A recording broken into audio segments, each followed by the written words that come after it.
have recently, well, not recently, we have retired, finally. It'll be 3 years in August that we left the ministry.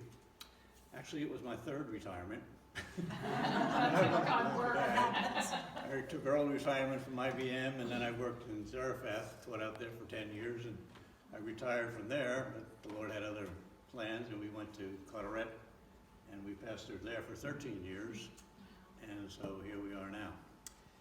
And I was thinking at the time, well, how do you know when it's time to retire? You know, and then I looked on the internet. You know, you can always all the answers are on the internet. Any question you have is on the internet. You know, what did Daniel say? The last days, you know, knowledge shall increase, and many shall run to and fro. It reminds me of the day today. Well, one of the things I said, if you and your teeth don't sleep together at night, it's probably time to retire. If it takes you 2 or 3 efforts to get up off the couch, that's a good indication as well that you might think about retirement. Lucky means you remember why you went out into the kitchen. And then of course there's always that everything hurts, and what doesn't hurt doesn't work at all. And that was a good indication of it's time to retire. But Tammy, our experience with Tammy, besides Metuchen, goes much further than that. She came to Carteret when we were ministering there a few times when we were doing VBS, and we didn't know what we were doing with the kids. Kids were never part of my ministry, but she helped us out fantastically with that, with her team, some of which we see here today, and that was tremendous help for us in that ministry. And also, we got involved in one of the grammar schools there in Carteret as well. And they didn't want us to come in, and Tammy said, "We're coming in." Yeah. So she got a letter from the Supreme Court or something to that effect. And lo and behold, we were able to come in. But they kept throwing up barriers. Well, you can't come in, it's going to cost you $400 a year to clean up. We don't make any messes. And any messes we make, we clean it up. You know, $400. So we went through that and finally got into the school, and we ran that a couple of years. But we didn't have enough workers to help us with the program, so that kind of fell apart there. But Tammy was always there, every day, all the time, almost on time, most of the time. But she's a great joy to have worked with, and I wish her well as she goes into her retirement years. Well, I just remember the first time we came to First Baptist, or one of the first times, Ruth Rowe was in the choir, and she was my neighbor over on the other side of Edison. And so when we went in, I said, "There's Ruth." You know, I felt like we were home, you know. And then I remember you and your family sitting in the front there, and I always wondered who was taller. Well, your dad was really tall, and your mom was a lot shorter. But what a wonderful family you had. Your mom was just such a sweetheart. She loved teaching children. She loved doing anything, really. And I think you have a lot of her gifts. You do. I'm really surprised that you're retiring, because you're so energetic. I would think you still have a lot of energy, you know. But maybe it is time, because now that you have a new hubby, you could travel, or you could do other things that, you know, the Lord leads you to do. And I'm sure He will bless you whatever you do. And I'm so grateful that my granddaughter was able to be under some of your teaching. And I hope that stays with her. I don't have a lot of contact with her, but I remember she was baptized because you gave her the gospel, and we did too. But I was always very grateful for that, because she had a real tough beginning in her life. Yeah. So God bless you. Whatever you do, your new husband, God bless you. And we're close. So it's when you stop lying about your age and you start bragging about it.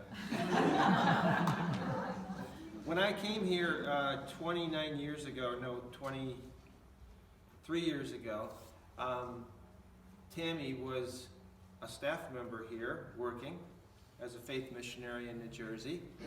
And first, one of the biggest things I had to accomplish when I got here was how do you pronounce W-O-J-T-K-O?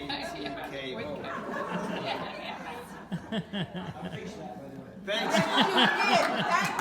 Very good, Gene. Very good. Well, I asked Tammy, I said, how's married life treating you? And she goes, well, you know, we have a lot of experience. Gene's been married 55 years. Tammy's been married 44 years. I'm like, 55, 40, that's 99.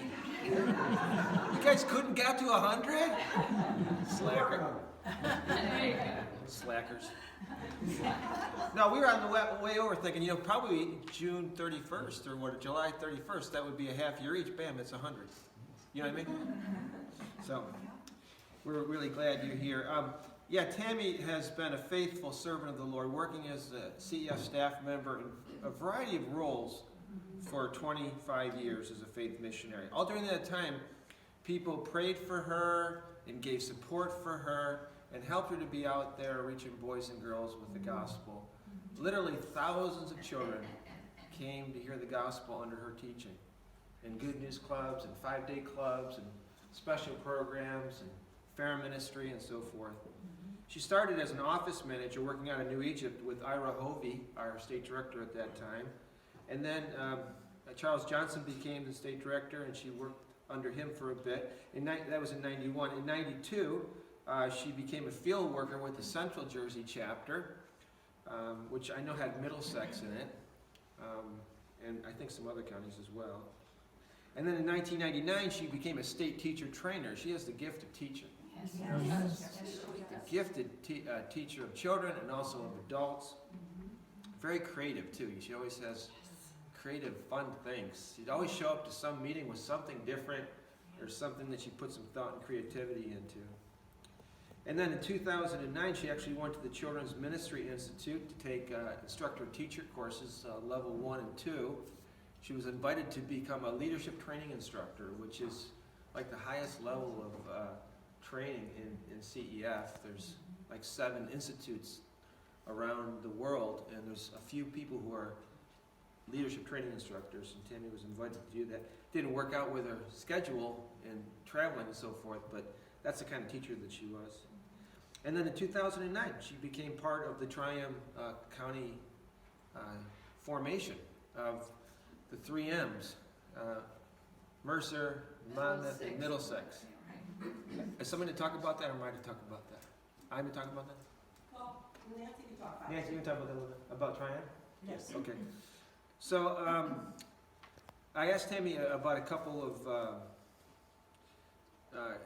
memories she had. That Good News Club that was mentioned at their home in Edison that she had for 3 years with her mother. Her mother was the nurse at James Madison School, and she got permission to hand out invitations to the kids. So she handpicked the kids that were in trouble and needed help and come to Good News Club. And they'd come out to the Voitko home and had 30 kids at one point. They'd split it up into 2 clubs. And years later, a lady came, married now, as I guess in ministry, and said she came back to their house and said, "I wanted you to know I came and heard the gospel, and you're a Good News Club." And she's in ministry today, so that was a huge blessing. And Tammy's favorite teacher training was actually a Haitian church in Asbury Park. She did training there, and there was a lady who went to the training, and she said, "I'd always use the Bible when I taught the children, but now I have the tools to teach it effectively." And that really encouraged Tammy, because she was able to equip that lady to teach the Word of God more effectively. So how does somebody, serve the Lord so faithfully for so many years and so many different levels? She was a state board member, local committee, local coordinator, state teacher trainer. Well, Tammy told me something once that I think really made a lot of sense and helped her. She said, "I decided early on that I would never leave the ministry because of finances or interpersonal problems." So you take those two out, you know, a lot of things go away, don't they? And then another good piece of Tammy Voitko advice was, another thing I learned is keep your mouth shut. Working on all these different levels, just keep your mouth shut. That'll work too. So, Tammy, God bless you in your retirement. Over the last 12 years of working with Tammy and from New Dorm Chapel, and she's just been involved in everything that we've done. Our spring flings, our fall festivals, Taste of the World the last couple of years, right? So one of my favorite memories, and some of you have already heard me tell this story, but I was involved with the Grandview CEF Club. I've been at New Dorm about 13 years, so my first year I began working with CEF. Betty Palmer said, Pastor, you got to come see this.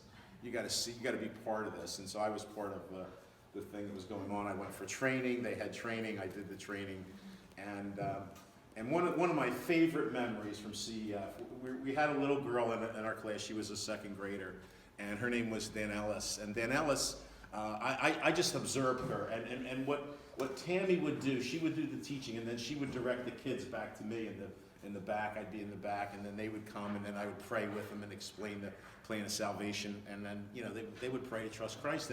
And then Ellis, over a couple of weeks, you could kind of see her just absorbing, and when Tammy gave the invitation, this little girl came to the back, and she gave her heart to Christ, and it was really cool, and it was a real blessing. And then she was sitting the next week she was sitting next to this little guy, Ryan, and Ryan was just kind of sitting there, and Danellis, is really encouraging. You need to get saved. You need to get saved. And so when Tammy gave the invitation, Danellis brings Ryan to the back, and I'm there, and so I began to talk to Ryan, and he wasn't getting this concept of sin. He never sinned. And he didn't understand sin, and I'm thinking to myself, well, he's not really ready to you gotta know, you gotta admit that you're a sinner. Point A, right? A, B, C. Admit that you're a sinner, believe Christ died for your sins, and confess, right? So he wasn't getting that. So I'm getting ready to say, well, and I start to say to him, it doesn't seem like you really understand. And Danella says to me, she says, Pastor Rich, let me talk to him. So she takes him off to the side, and I'm listening, and she starts pointing out these things that he's done in class. You did this, you did that. That's sin. And you can kind of see this little guy, his eyes, oh, that's sin. And she turns and brings him back over to me, and she says, he's ready now.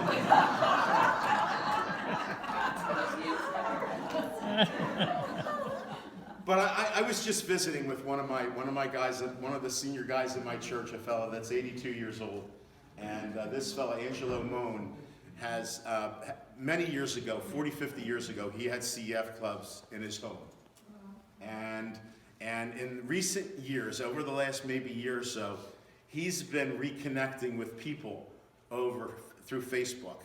And I don't know if you're on Facebook. Are you on Facebook? So he's been reconnecting with people, and he was just telling me yesterday of all these people that are connecting with him that remember him from 40, 50 years ago, that they trusted Jesus Christ in his CEF Good News Club in his home. And think about the kids that you will see and the rewards that are waiting for you in heaven. And I just said to Angelo yesterday, you're getting a little taste of what heaven's going to be like by these folks that are contacting you, and the blessings that you've brought to us, the New Dorm Chapel. And I'm glad to hear that you're still going to be around and Taste the World, June the 10th, Bring Danny over, and we love Danny, right? And my wife reminded me about Danny when she said, I just loved her bringing Danny over for, our Olympians and all the things that she's been involved with. And it's been great partnering with you. And we just trust that God's going to continue to use you and bless you in your service for him. Thank you, Tammy. Thank you. The Tryon County chapter wants to present you with nothing. No. There's a beautiful engraved watch. Yes. That's being engraved. So it's not here right now. Okay. Congratulations. Thanks. We get the box.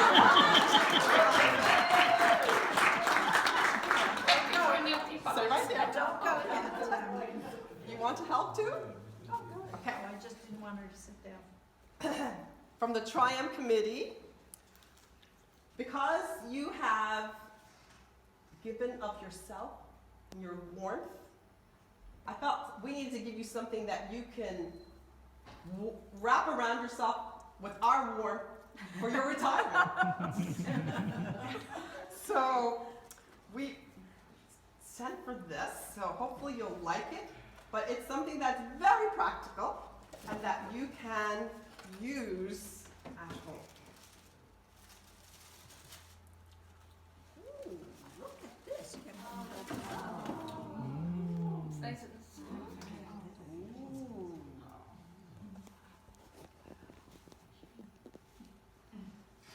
Look at that.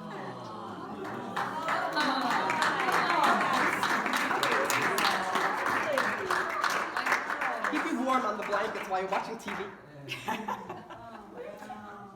Like the Chinese church, the Chinese Christian something church.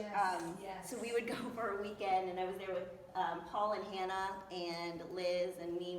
We taught Esther that year, and so I've been like doing this for a few years now. So we had a good rhythm. We knew what we were doing. But there was a 3-year-old girl named Lena that just really understood the gospel, and so I took her to a room and I, shared with her, and she prayed to receive Jesus. And something in me, I was about, a senior in high school now. I was gonna go into pre-law and go to law school and all that. Something in me was just, this is what life is about. Just leading people to Christ. And I just so clearly remember that. And I remember breaking down that night. I don't know if you remember this, but I knocked on your door at that dorm. And I was like, what am I doing with my life? I don't know, how do you do this? How did you even get into this? This isn't a career. This isn't what, my family has been preparing me for. And you just didn't really have, I was waiting for you to tell me what to do, and you weren't doing that. But you shared to me a little bit about your story and how, you slowly eased into this, and even just talking it through with, I remember Mr. Voico and that partnership and what that looked like to be able to negotiate with him and to talk it through with him. And I'm so thankful to have a husband who supports the ministry that I am now in. I've been in Christian education now for 8 years at a Christian school, teaching 5th grade. And I play zonk,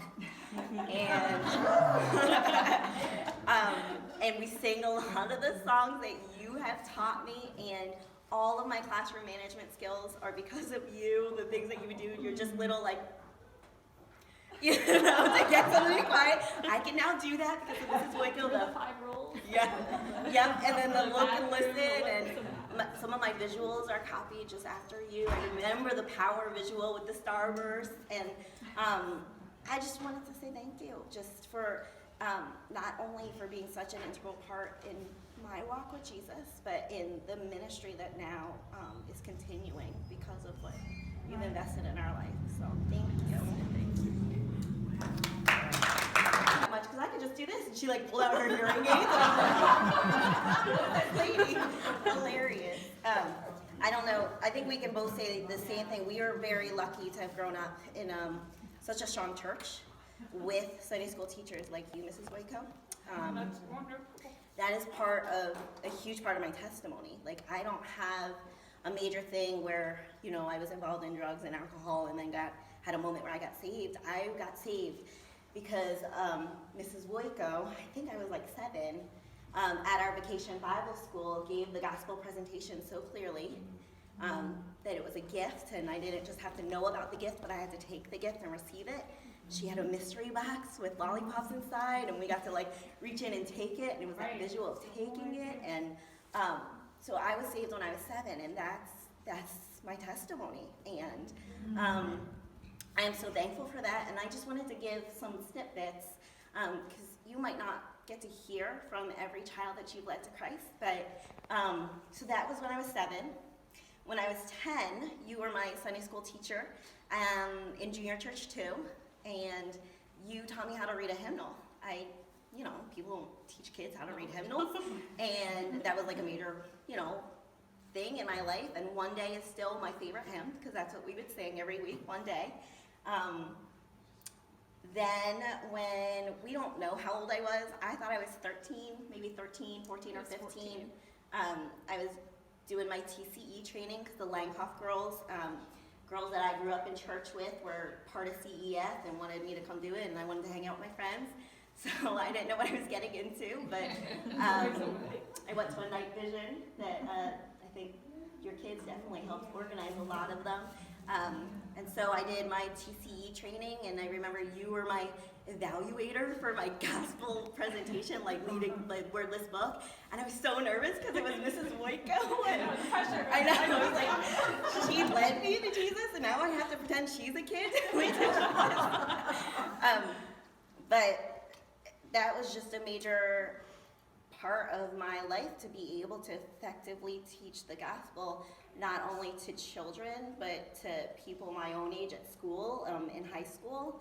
I got to start a Bible club where I was able to effectively, you know, share the gospel. And to grown-ups, you know, I went to school in Ewing, and we used to go out in Princeton and just walk around, and anybody who wanted to have a conversation, you know, I felt very comfortable being able to do that because of the training that I received from you and from, you know, other team members. And then, do you remember